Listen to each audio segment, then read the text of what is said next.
kembali lagi bersama kita, si Mas Muda Tuban. Suara kita, cerita bersama. Oke.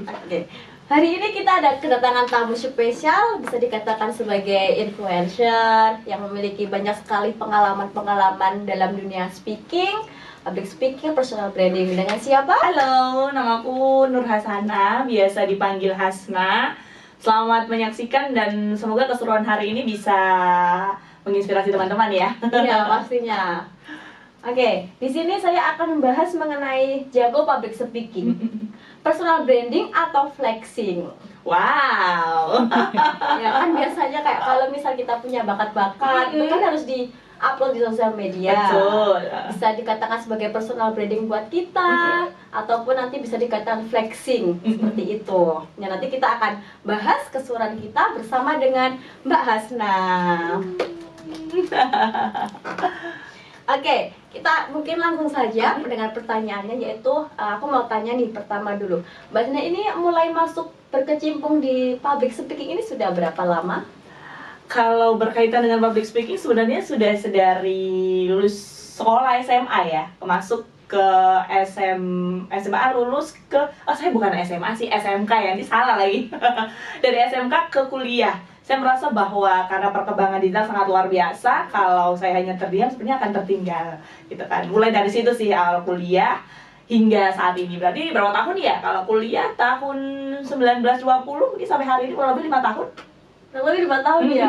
Wah, berarti sudah lama banget ini berkecimpung di dunia public speaking. Nah, kemudian menurut Mbak Hasna nih, pengertian public speaking itu seperti apa? Apakah hanya jago berbicara di depan publik, ataupun ada artian khusus nih menurut Mbak Hasna? Sebenarnya kalau bicara public speaking, karena teknik berbicara ya, atau menyampaikan sebuah pesan, namun tidak hanya sekedar menyampaikan, tapi pesan itu bisa diterima dengan baik. Tentu tidak hanya diterima, kalau bisa sih memang bisa bermanfaat dan berdampak sih. Iya. Itu yang jelas memang menyampaikan pesan yang pesan itu mudah diterima oleh audiens atau yang menerima pesan itu. Tuh. Sederhananya seperti itu sih, kita bahasnya kita aja. Karena sebenarnya pertanyaannya cukup banyak ini ya nanti ya.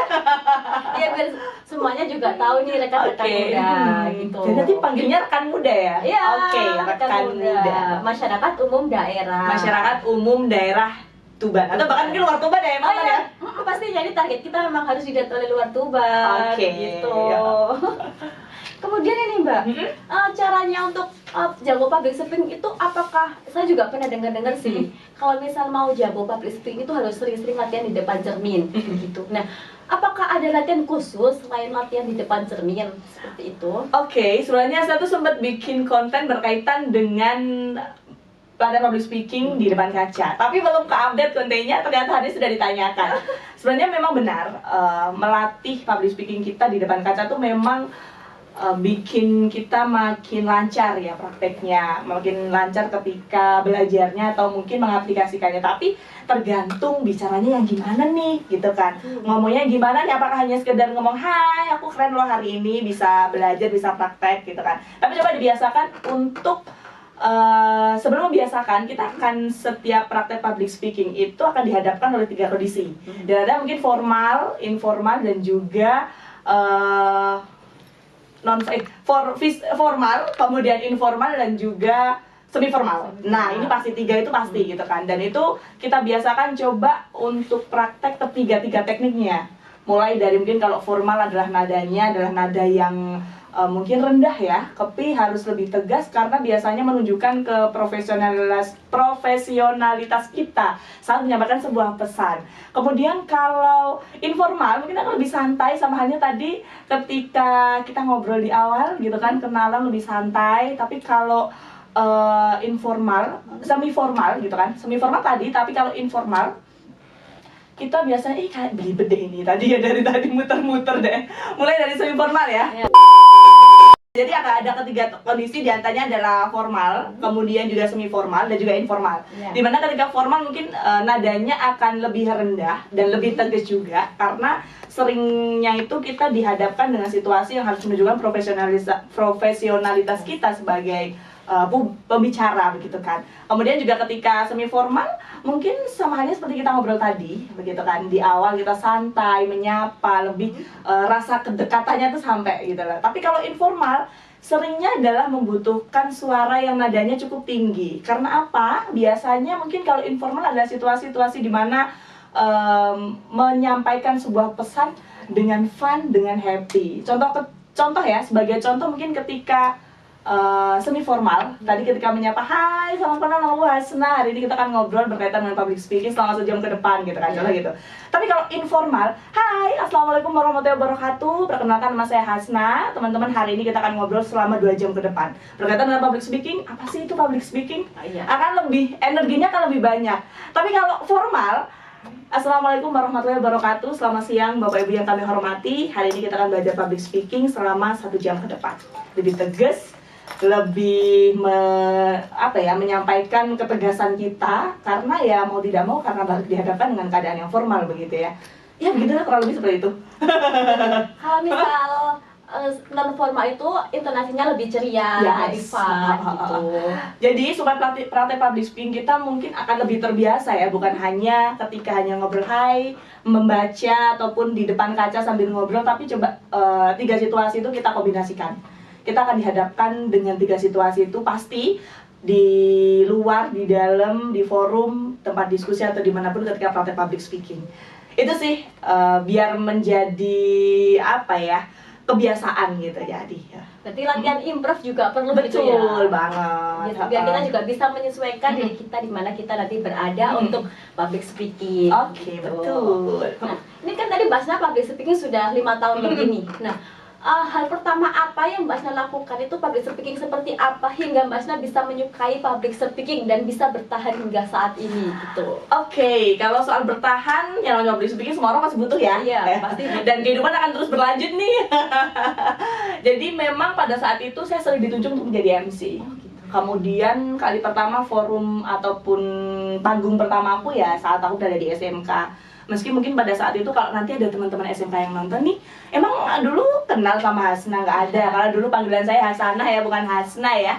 Jadi mungkin akan beberapa orang tidak begitu kenal dengan diriku yang hari ini menjadi sosok Hasna begitu. Jadi dulu pernah dalam situasi kegiatan di hari Jumat yang biasanya adalah kegiatan Jumat berkah atau apa ya, yang dulu aku lupa namanya, tapi waktu itu ikut organisasi yang namanya Rohis. Iya kan, ada kan ya, seingat bener kan ya? Bener.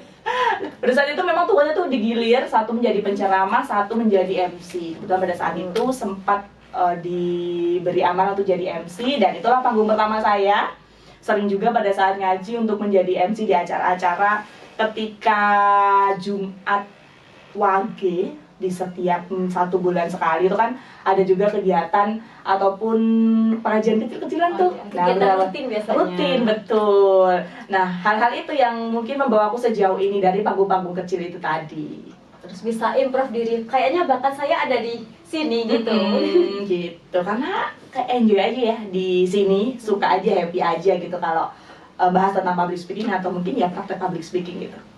Kan kalau praktek pertama pastinya kayak deg-degan banget gitu, takut salah. Nah gimana sih kayak mengatasi deg-degan saat mau tampil di depan publik, apalagi disaksikan oleh semua orang, itu gimana caranya mengatasinya? Jadi kalau bicara soal deg-degan, hari ini pun saya deg-degan ya Kak ya, tapi ternyata deg-degan itu hal yang sangat-sangat wajar dan bukan untuk dihilangkan, tapi coba untuk dihindari atau diminimalisir supaya deg-degan ini tidak terasa berkelanjutan gitu kan. Karena sudah pasti ketika kita praktek public speaking dan udah menguasai, udah belajar berkaitan dengan materi yang akan kita bahas, insya Allah aman. Yang kedua adalah kita harus coba untuk menenangkan diri. Karena kuncinya adalah tenang. Mulai dari pertama mungkin usai kita persiapan, coba kita tarik nafas pelan-pelan. Kemudian tarik nafas di 3 detik, mungkin dikeluarkan pelan-pelan. Kita ulangi coba berkali-kali, 3-4 kali sebelum kita tampil gitu ya. Karena 1, 2, 3 menit di awal itu pasti akan deg-degan, itu pasti. Samanya hari ini ketika saya menyapa teman-teman di kedua kamera ini nanti akan diedit gitu kan. Itu pasti saya deg-deg, tapi ya hal itu sangat-sangat wajar, bukan untuk dihilangkan tapi dihindari. Coba kasih jeda dulu, gitu kan.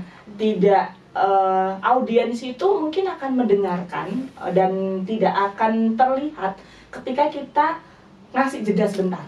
Saya butuh jeda sebentar untuk menenangkan diriku. Contoh kecil ketika kita mungkin sedang menyampaikan sebuah pesan dan posisinya memang deg-degan. Coba 1, 2, 3 detik kita berhenti dulu sebentar, tarik nafas, baru kita mulai lagi. Karena memang tidak bisa dihilangkan, namun dihindari ataupun diminimalisir supaya hal itu bisa hilang ataupun pergi dengan sendirinya gitu ya. Karena itu hal yang sangat manusiawi, hal yang sangat biasa gitu. Oh gitu. Jadi tadi tekniknya, selain seperti improv setiap hari, latihan setiap hari, juga kita saat tampil harus bisa mengolah nafas, mengatur nafas agar meminimalisir adanya deg-degan itu tadi. Begitu. Nah, biasanya kesalahan yang paling umum saat public speaking itu seperti apa? Kesalahan yang paling umum yang sering Hasna ini ya lakukan ya, lupa materi pasti biasanya, kemudian tiba-tiba ngeblank ya kan, kemudian tiba-tiba bingung mau ngomong apa itu tadi, dan juga tiba-tiba ngomongnya terlalu cepat, kemudian padahal merasa terburu-buru, padahal nggak ada yang ngejar kamu, waktu terus berjalan gitu kan. Tapi kadang beberapa orang merasa kayak aku sangat terburu-buru nih, pengen cepat-cepat selesai, padahal ya nggak ada yang buru-buruin kamu, waktu akan terus berjalan dengan sendirinya dan akan selesai pada waktunya gitu. Dan itu memang perlu kebiasaan, perlu dari panggung ke panggung, perlu dari forum ke forum, tidak hanya di panggung besar, tapi di kebiasaan kita sehari-hari. Contoh kecil mungkin ketika bertemu dengan orang, kita bertegur sapa, kita ngobrol, memulai pembicaraan. Hal-hal sederhana itu ternyata bisa melatih public speaking kita, dan ternyata tidak semua orang berkenan.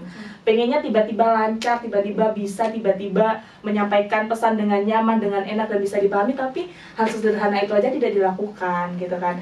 Ya itulah. Iya, tadi kan misalnya tidak biasanya itu kan kayak lupa materi ataupun topiknya. Nah, itu gimana cara mengatasinya kalau misal sedang live? Mbak Hasna kan juga sebagai penyiar RR ini. Nah, siapa sih yang nggak kenal sama Mbak Hasna ini? Nah, dulu kita. Nah, gimana caranya mengatasi kalau lupa materi pada saat live gitu? Oke, sering kali terjadi, bahkan mungkin saat ingin bertanya, pertanyaan ini sudah terekam jejak di sini dan juga di kertas begitu ya, tapi kan tiba-tiba blank itu sudah pasti ya. Dan pertama mungkin yang sering saya lakukan adalah pertama adalah menyampaikan pesan itu meskipun tidak 100% sama dengan narasi yang sudah saya tulis atau yang saya pikirkan, yang penting poinnya sama.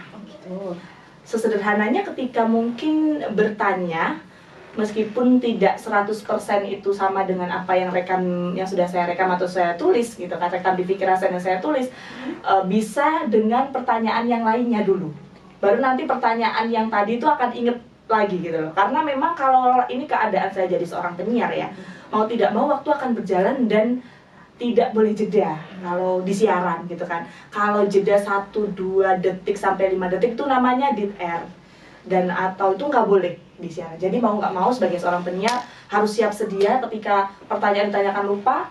Kalau memang bisa dipertanyakan dengan bahasa yang lainnya silakan ditanyakan, tapi kalau nggak bisa kita lanjut dengan pertanyaan yang lainnya. Jadi harus memang cepat-cepat ya menyampaikan sebuah pertanyaan ketika mungkin narasumber ini sudah jeda saat menjawab pertanyaan yang tadi gitu kan. Kita akan lanjut dengan pertanyaan berikutnya. Ini benar-benar harus ini ya cepat-cepat satset lah gitu ya, satset buat gitu ya. Satset gitu ya. Gini lagi nih Mbak, karena kita kalau misal menyampaikan sesuatu nih kepada audiens tentunya, nah pasti kan audiens ini memiliki sifat atau karakter yang berbeda. Pas di saat acara mungkin kayak ngantuk ataupun bosan. Nah, gimana cara mengatasinya kita sebagai MC ataupun sebagai moderator, caranya agar para audiens ini tidak ngantuk begitu? Oke, kalau ngantuk tidur nanya. Itu sangat biasa ya.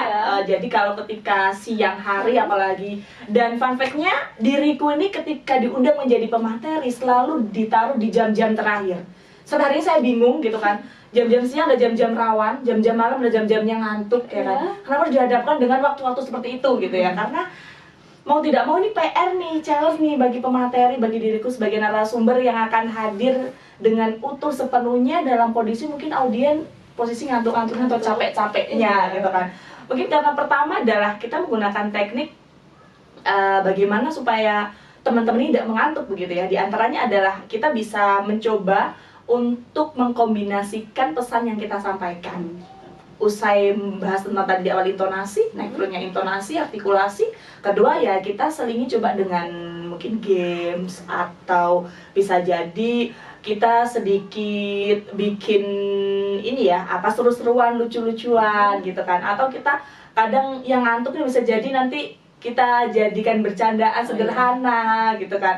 Ini ngantuk nih, kita mau lanjut nggak, atau ngantuk aja, atau kita pulang aja kayak gitu. Jadi biasanya kadang teman-teman yang lain juga ikut nimbrung, ikut bercanda gitu kan. Jadi pintar-pintarnya kita untuk melihat situasi aja sih, mana yang bisa untuk kita jadikan, oh ini bisa nih sambil bercanda, tergantung forumnya juga ya.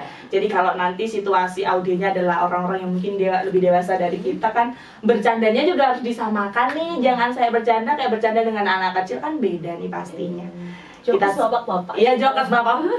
Gitu sih, jadi kita sesuaikan dengan audiens kita di umur berapa. Kemudian juga pasti harus diketahui bahwa tujuan acaranya ini apa. Bisa diselingi games, kemudian ice breaking, seperti itu sih. Nanti bisa kayak teman-teman biar nggak ngantuk, biar tetap happy dan semangat gitu.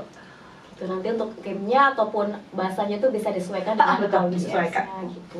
Nah, menurut Mbak Asna sendiri, lebih susah berbicara di depan orang yang nggak kenal ataupun yang orang yang sudah kita kenal gitu?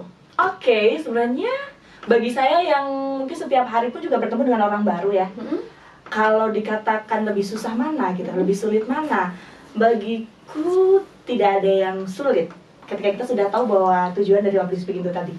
Ketika kita bertemu dengan orang baru, bahkan sebagian orang mungkin ada 2 orang yang tipenya malu-malu ketika bertemu dengan temannya sendiri, ngomong di depan temannya sendiri. Tapi kalau ngomong di depan orang yang belum dikenal, itu lebih nyaman. Karena ya kan baru pertama kali ketemu gitu kan. Jadi kan mungkin ketemu lagi. Iya, bisa jadi kita akan ketemu lagi gitu kan. Nah, di hadapan ada orang yang seperti itu gitu maksudnya. Tapi kalau saya pribadi gitu ya, kalau disuruh milih dan memang kalau bisa tidak milih, saya tidak memilih. Karena bukan tidak memilih, mungkin tidak memilih antara susah dan tidak gitu kan. Saya lebih ke dua-duanya. Bagiku menikmati pertemuan setiap ketika bertemu orang baru ataupun tidak gitu. Jadi harus mengambil sebuah kesempatan di mana ketika bertemu dengan orang baru bisa jadi kita bisa menjalin relasi nih gitu kan. Kemudian juga bisa jadi yang konon katanya sih banyak teman banyak rezeki ya. Amin amin amin amin. Jadi kalau gimana ya ngomongnya malah kemana-mana ini mah. Di antaranya sulit orang baru atau orang lama, waduh. Orang baru atau orang lama nih? Orang baru itu lama. Cari yang baru aja deh, yang lama gitu. Dua-duanya sama aja bagiku, tapi mungkin setiap orang mungkin beda ya. Kalaupun kita sudah tahu bahwa teknik ataupun mungkin tujuan dari public speaking itu apa, pasti tidak akan merasa kesulitan dua-duanya. Itu sih. Lanjut lagi nih ya bersama Mbak Asna. Pertanyaannya sekarang lanjut lagi, gimana cara mempersiapkan materi yang efektif gitu? Wow, materi yang efektif. Ya. Sebenarnya setiap orang tuh memiliki teknik beda-beda ya. Rasa nyaman beda-beda. Ada orang yang mungkin suka dengan sistem menghafal. Ada yang suka dengan catatan. Ada yang suka juga dengan menampilkan PowerPoint. Tetap disesuaikan dengan situasi dan kondisi ya. Tapi karena tadi mempersiapkan materi yang efektif, tentu kita tahu nih apa yang akan kita sampaikan, itu pasti yang pertama. Kemudian kalau dihadapkan dalam situasi sebuah acara, kita harus tahu input-output yang diinginkan oleh penyelenggara. Jangan sampai di luar konteks ya.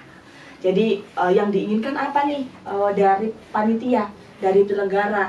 Kemudian juga apakah saya harus mempersiapkan PPT ataukah saya harus cukup dengan ngobrol sharing saja, ini harus diketahui gitu kan. Ketika kita sudah mengetahui input dan output yang diinginkan oleh panitia atau penyelenggara, harus juga disesuaikan dengan pesertanya. Pesertanya nih anak-anak kah, atau orang-orang dewasa kah, atau anak-anak muda kah. Sehingga mungkin ketika mempersiapkan PPT, tentu desain PPT harus disesuaikan nih. Kalau anak muda mungkin ada gambar-gambarnya, kalau lebih dewasa, kalau anaknya lebih dewasa mungkin lebih elegan lagi, lebih simpel lagi. Itu sih kalau berkaitan dengan isi, pasti kalau sudah memahami apa yang akan disampaikan dan tahu input output, insya Allah aman sih. Apa yang akan dimasukkan pasti akan tahu, sehingga tidak keluar dari konteks atau tujuan dari pesan yang akan disampaikan itu tadi. Yang penting bisa memahami bagaimana cerita tersebut, kayak situasi acara seperti apa, kemudian audiensnya seperti apa, seperti itu gitu. Terus nanti acaranya formal atau semi formal, Betul. formal gitu. Kemudian nih menurut Mbak Asna sendiri, apakah ada perbedaan? Perbedaan seperti apa sih storytelling dengan public speaking itu? Oke, sebenarnya kalau perbedaan karena storytelling kan ya sama-sama menyampaikan pesan ya. Yeah. Tapi lebih pada storytelling biasanya ke informal. Karena bercerita kan, bercerita yang membangunkan sebuah emosionalnya sampai gitu kan. Sehingga kalau bagus banget ketika mungkin dikorelasikan antara storytelling dan juga public speaking. Pesannya akan mudah diterima, akan mudah difahami, akan mengena, akan mudah diingat juga ketika menyampaikan pesan dengan storytelling.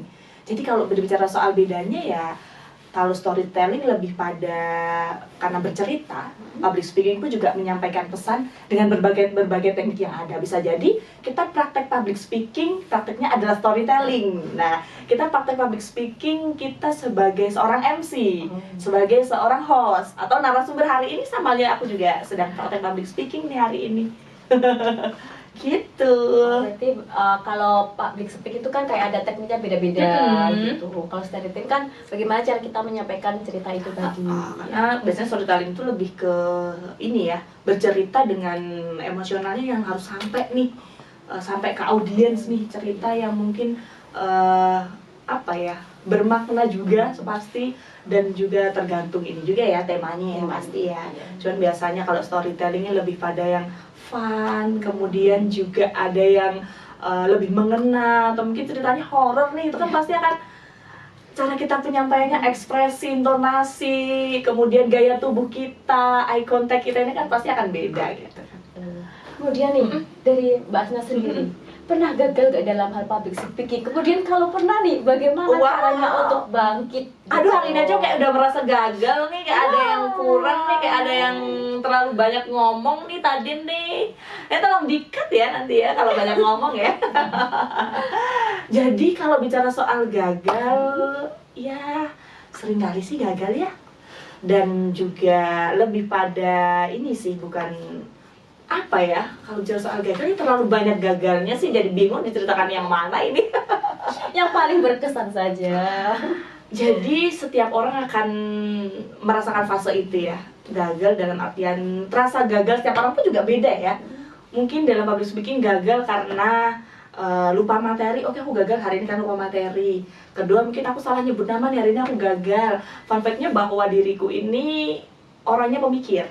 Sekali saya mungkin punya celah sedikit lupa dan aku udah merasa gagal, aku bisa memikirkannya 1-2 minggu. Dan aku merasa kayak, aduh ini aku akan ada kesempatan lagi nggak ya, aku akan di hire lagi nggak ya gitu. Padahal ya klien ini biasa aja gitu, dan memahami betul bahwa ini hal sangat-sangat wajar gitu kan. Ketika gagal di sebuah forum, di sebuah acara, ya kita tinggal minta maaf saja usai acara. Pak, Bu, mohon maaf tadi kami salah menyebutkan nama, tadi saya salah menyebutkan gelar, mohon maaf dengan sangat ya Pak, Bu gitu. Cukup dengan hal-hal seperti itu. Saya juga pernah salah menyebutkan gelar pada saat itu MC di Tuban sih. Nggak usah nyebut namanya deh kayaknya. Tapi kayaknya kalau nyebut namanya juga orang-orang pada tahu ya, orang di Tuban gitu kan. Pada saat itu, usai itu aku juga minta maaf, dan biasa aja, nggak apa-apa Mbak, tenang aja Mbak, nggak ada yang salah Mbak, aman Mbak, terima kasih ya Mbak gitu. Bahkan malah mereka tuh yang terima kasih pada saya gitu, selaku yang mungkin mandu acaranya, yang menghidupkan acara tersebut begitu. Dan saya berpikir bahwa pada saat itu saya berpikir kalau aduh, ini kesalahan fatal nih, karena pada saat itu kalau nggak salah saya salah menyebutkan gelar. Saya ingat betul salah menyebutkan gelar, dan kepikirannya sampai 1-2 minggu lebih, my god. Padahal kayak, ya udah kan udah selesai ya kan, padahal itu hal yang sangat biasa. Dan akhir-akhir ini saya menyadari bahwa memang itu hal yang sangat wajar. Yang penting kita bisa mengantisipasi, menangani, hal tersebut kita coba untuk tidak berlarut-larut dengan keadaan yang mungkin menurut kita itu gagal. Cobalah tumbuh lagi dan semangat lagi bahwa akan ada kesempatan berikutnya di depan nih, harus kita raih. Kalau kita terpuruk dengan 1-2 minggu memikirkan hal itu, kesempatan di depan nanti akan pergi, nggak bisa kita ambil gitu sih. Jadi ya seringkali banyaklah hal-hal seperti itu sampai berada di titik saat ini gitu. Maksudnya ya setiap orang pasti akan merasakan hal itu, dan memaknai kegagalan sendiri juga setiap orang beda. Bagiku gagalan ini adalah bagian dari prosesku untuk bertumbuh hingga saat ini. bisa belajar dari kesalahan Ya, gitu. betul.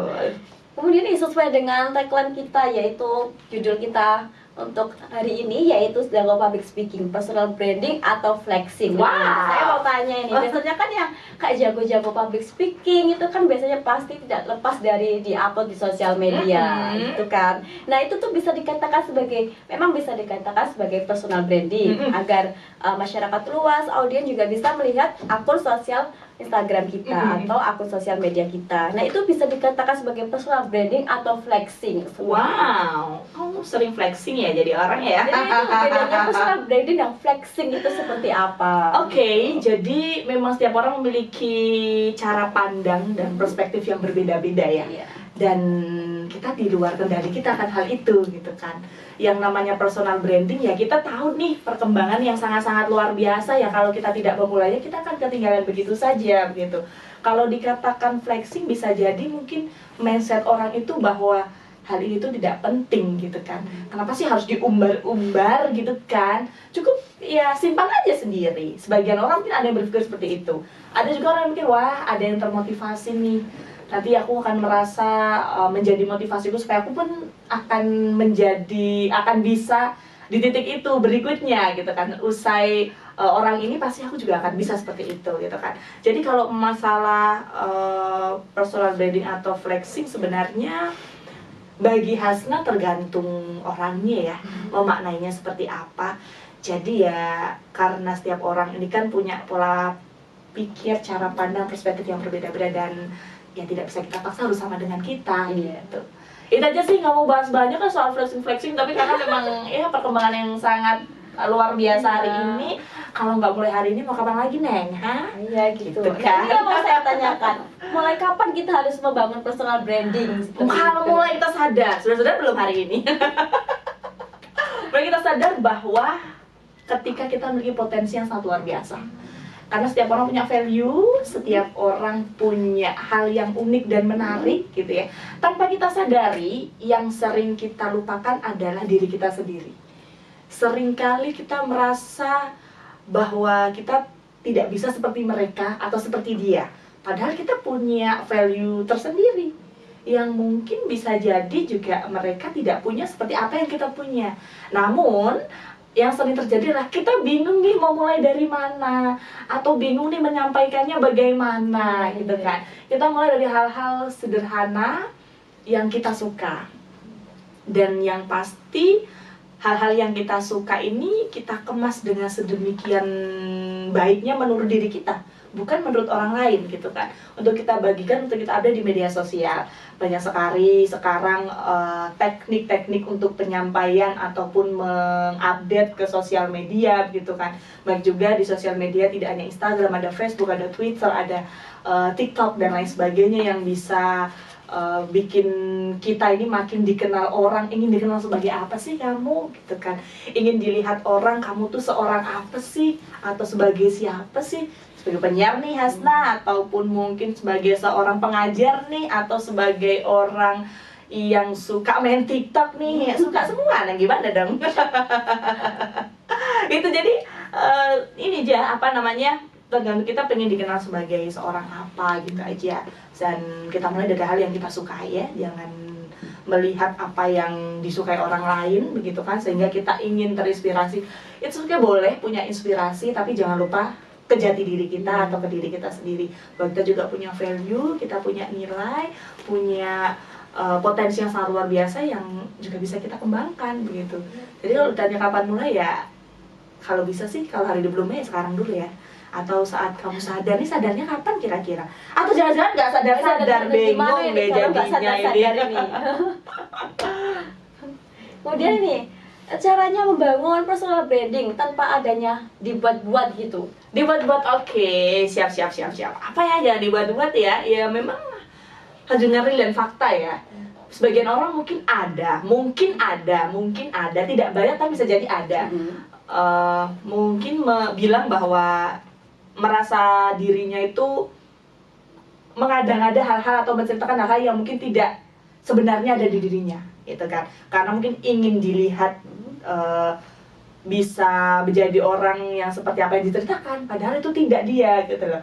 Memang kalau awal-awal kita merasa bahwa hal seperti itu sangat-sangat wajar karena kita terinspirasi bisa jadi. Tapi semakin lama kita akan menyadari bahwa akan terasa bahwa ini ternyata bukan aku yang sesungguhnya. Ini bukan aku yang sesungguhnya ketika saya mengada-ngada yang hal yang sebenarnya tidak ada pada diri kita, itu akan merasa capek. Ini bukan aku yang sesungguhnya, ini bukan diriku yang sesungguhnya. Dan ketika saya berada di sini, ini tidak akan bisa bertahan lama, tidak akan bisa jangka panjang. Karena kalau bicara soal personal branding kan ini maksudnya jangka panjang nih. Ini akan berhenti 1, 2, 3, 4 kali kita mungkin konsisten. Dan konsisten itu tidak akan terjaga ketika kita mengada-ngadakan yang tidak ada pada diri kita, begitu. Jadi kalau misalnya kita mengada-ngada pasti bakal lupa sama jati diri kita. Betul. Hal itu juga tidak akan bertahan lama seperti itu. Nah, ini yang sering terjadi nih, bukan nggak tahu sih kalau kalian semuanya, tapi kalau aku sering terjadi. Gimana caranya kita itu menghilangkan stigma orang, kayak aku mau upload ini tapi takut nanti dikira alay atau nanti dikira jamet. Nah gitu, bagaimana cara menghilangkan pemikiran seperti itu? Ini curcol ya ceritanya ya. Sekalian ini biar dikasih inspirasi sama yang jago. Sungguh tidak hanya 1, 2 orang, bahkan semua orang yang pegang media sosial ya kan, pastikan hanya posting 1 klik saja, mikirnya 1-5 jam sampai 5 jam, atau bahkan berhari-hari atau bahkan berminggu-minggu. Hari ini mau update fotoku yang ini nih, kayaknya bagus nih, yang habis liburan nih kemana gitu kan. Tapi kayak, aduh ini bagus nggak ya? Aduh ini aja kan dikomentarin orang nih. Aduh ini bajuku bagus nggak ya warnanya? Aduh ini outfitnya udah pernah aku pakai nggak ya? Jadi kayak pernah aku pakai sebagai cewek, ini pasti kayak sudah pernah diupload, berarti harus ada baru. Iya betul. Harus baru, padahal no, nggak seperti itu ya. Jadi ketika hari ini pun diriku, ketika ingin update konten, saya berpikir, tapi kali ini mungkin berpikirnya akan beda kayak dulu ya. Kalau dulu mungkin berpikirnya akan lebih lama, hari ini tidak lama. Tidak lama karena saya memahami betul bahwa setiap orang yang menonton atau melihat konten kita, itu tidak semua peduli. Tidak semua orang peduli akan kita. Semua orang punya kesibukan sendiri-sendiri, nah, jadi kayak sibuk mikirin hidup orang lain tuh tidak semua orang. Mungkin ketika presentasinya 100% adalah 0, berapa gitu doang ya. Kalau ada orang yang suka mikirin hidup orang begitu ya, orang tuh hanya lihat konten kamu 1, 2, 5 menit lah paling lama, karena mungkin ini cantik banget nih, cantik banget nih gitu kan, captionnya bagus nih, menginspirasi nih, pengen baca terus, bisa jadi gitu. Jadi yang harus kita ubah adalah mindset kita bahwa orang itu tidak akan peduli lebih dari 5 menit atau nonton lebih dari 5 menit konten kita. Semua orang punya kesibukan sendiri-sendiri. Tidak untuk memikirkan satu konten kamu yang diupload di media sosial. Itu harus diingat ya. Hari ini sedang challenge diriku sendiri untuk aktif konten, aktif update konten di media sosial tanpa memikirkan hal lain. Dulu satu konten, hari ini kan mungkin Asa sering bikin konten semangat ya, kalau mungkin ada yang tahu ya. Satu konten bagiku itu dulu saya harus berpikir panjang karena saya mengeluarkan sebuah narasi yang muncul dari mulut saya sendiri nih gitu kan. Saya takut mungkin suara saya jelek atau bagaimana. Ternyata banyak orang yang berkomentar dan bahkan banyak yang terinspirasi dari konten-konten yang aku buat. Mungkin lebih banyak di TikTok ya, kalau teman-teman belum lihat cari aja Suara Hasna gitu, nanti muncul ya gitu. Dan itu banyak, dulu saya pertama kali upload itu berkaitan dengan pekerjaan. Jadi orang yang sering mengeluh, orang yang sering mengeluh tentang pekerjaan, padahal di luar sana banyak juga orang yang cari kerja. Dari situ orang merasa bahwa oh bener ya yang diomongin Hasna, oh bener ya kata-katanya Hasna. Sampai ada orang yang mungkin ini bikin template di CapCut sampai dipakai orang banyak, dan itu hal yang bagiku, wah ternyata dari narasi yang aku pikirkan 1-2 sampai 1 minggu bisa berdampak ke orang lain ya. Andai saja aku tidak memikirkan 1-2 minggu, bisa jadi akan lebih cepat aku menyampaikan pesan ini kepada orang lain begitu. Dan itu yang hari ini menjadi pembelajaran diriku sendiri bahwa iya, yang aku tunda itu bisa jadi sama halnya saya menunda kesempatan gitu kan.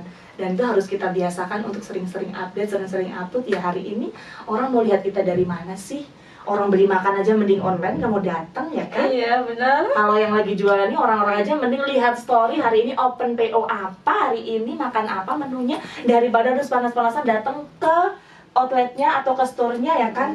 Ya kalau kita aja hari ini tidak mau memulai, ya kapan mau ngambil kesempatan itu gitu kan? Betul. Ya begitulah. Nah, kemudian nih, untuk orang-orang yang tidak punya bakat seperti aku, bagaimana? Hal kecil apa yang harus saya lakukan? Atau mungkin orang-orang lain yang harus dilakukan agar bisa bangun personal branding?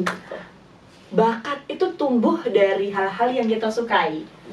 Yang mungkin suka baca buku, atau mungkin suka olahraga, posting tentang olahraga. Yang mungkin suka baca buku, posting tentang baca buku. Yang suka bikin konten motivasi, upload aja konten motivasi. 1, 2, 3, 4, 5 kali konten kamu update, orang-orang tuh tidak akan peduli. Pedulinya ketika mungkin ada 1, 2, 3 atau kontenmu yang sedang viral, orang-orang akan merasa bahwa wow, dari konsistennya ini ternyata banyak yang notice ya, banyak yang peduli, banyak yang merasa terinspirasi ya. Karena kalau hanya dilakukan 1, 2, 3 kali, itu tidak akan berdampak, tidak akan terasa. Coba mulai dari hal yang kamu suka dulu. Hari ini olahraga nih, coba kamu update sudah lari berapa kilo atau jalan berapa langkah hari ini di media sosial. Konsistensi yang kamu lakukan, yang kita lakukan hari ini, itu bisa jadi akan menginspirasi orang lain. Saya tidak suka olahraga dulu, tapi dulu saya tidak suka olahraga, dan akhir-akhir ini kurang lebih hampir 1 tahun saya mencoba untuk konsisten untuk jalan kaki dan lari gitu kan, ikut-ikut event lari, dan ternyata ada beberapa orang yang komen di media sosial bahwa oh seneng nih kalau olahraga vibes-nya, energinya tuh terus terjaga gitu kan. Karena banyak orang yang bilang energi bisa terjaga itu gimana sih kok energinya saya nggak habis-habis sih ya. Olahraga neng coba, neng dicoba ya, jadi kan nanti kalau olahraga energi ini akan tumbuh terus, akan semangatnya pun akan terjaga daripada bermalas-malasan di rumah gitu ya. Oke, berarti bisa dikatakan yaitu konsisten dengan hal-hal yang kita sukai. Betul. Kalau misalnya kita kan para Gen Z itu FOMO. Nah, misal boleh nggak kita upload personal branding, namun sesuai dengan FOMO kayak sekarang lagi rame nih, misal jogging setiap sore biar bisa lihat sunset juga. Nah, boleh nggak kita personal branding dengan hal-hal yang FOMO seperti itu gitu? Oke, FOMO-nya kalau hal kebaikan kenapa enggak, ya kan? Asal itu hal-hal baik yang bisa berdampak untuk diri kita, apalagi untuk orang lain, kenapa tidak? Lakukan aja sekarang juga. Gak usah dinanti-nanti, nunggu apa lagi? Hidup ini mah telah semakin berjalan nih, kalau kamu nggak segera mulai ya kamu akan tertinggal. Kita akan tertinggal jauh. Oh, berarti nggak apa nih ya FOMO asalkan bermanfaat. Asalkan hal baik ya. Oke, jadi nggak apa-apa ini kalau mau FOMO. Nah, apakah personal ini bisa dilakukan tanpa harus menjadi terkenal? Wow, karena yang namanya personal branding adalah memperlihatkan kepada orang lain kita ingin dikenal sebagai siapa nih. Bagiku ketika tidak terkenal berarti belum yang bisa dikatakan personal branding dong. Ya kan nggak ada orang yang tahu. Sedangkan personal branding tujuannya adalah kita ingin dikenal sebagai siapa kamu hari ini. Ya kalau kamu terkenal tanpa penunjukan ya siapa yang tahu, ya kan? Kalau kita tidak menunjukkan ya siapa yang akan melihat kamu, siapa yang akan melihat kita aja nggak memperlihatkan bahwa oh ini nih saya adalah seorang penyiar yang suka bikin konten semangat, yang suka olahraga, yang suka ini, suka itu. Ya kalau saya nggak menunjukkan, omong kosong dong. Berarti gini ya, misal kita suka nih dengan public speaking, jadi kita juga harus bisa personal branding di akun sosial media kita, yaitu untuk mengupload semua aktivitas kita ataupun membuat motivasi dengan public speaking kita. Nah, itu bisa dikatakan sebagai ada kaitannya antara public speaking dan personal branding gitu. Terima kasih. Dengan senang hati.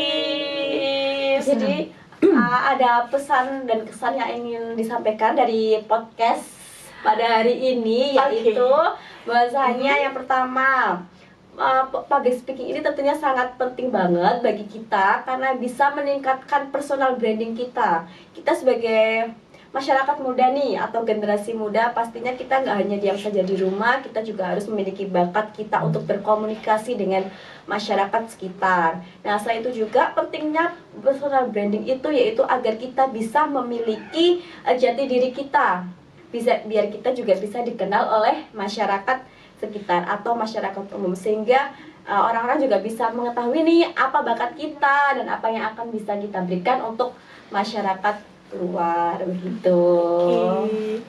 Terima pesan kasih. dari Mbak Hasna Pesan dari juga. Mbak Hasna mungkin. Waduh. Kata-kata hari ini. Kata-kata hari ini kita bisa kata-kata saya nih. 1 jam ini kayaknya. Pesan Apa untuk ya? si Mas muda. Si Oke, Mas pesan dari Muda. Mbak Hasna, Oke. Terima kasih banyak sebelumnya untuk si Mas Muda yang keren banget. Semoga usaha ini akan banyak talenta-talenta muda yang akan hadir juga duduk di sini dan memberikan inspirasi dan juga motivasi. Mari tumbuh bersama dan terus berbagi motivasi dan inspirasi untuk sesama, untukku, untukmu, untuk kita semua yang hidup di dunia ini. Terima kasih. Oke, terima kasih buat Mbak Hasna sudah memberikan kesempatan nih untuk berbincang-bincang dengan Mbak Hasna. Bisa berbagi ilmu public speaking, ilmu buat personal branding. Terima kasih. Jangan lupa mungkin bisa promosikan akun Instagram atau TikToknya dari Mbak Hasna mungkin biar kita juga bisa belajar. Boleh, cari aja di TikTok Suara Hasna nanti akan muncul, Sini, atau Suara di Hasna. Instagram nanti juga cari aja Hasna pasti muncul. Profilnya warna biru ya kalau belum ganti nanti. Hasna ini muncul, insya Allah muncul. Coba di like, comment, subscribe, dan share sebanyak-banyaknya. Oke.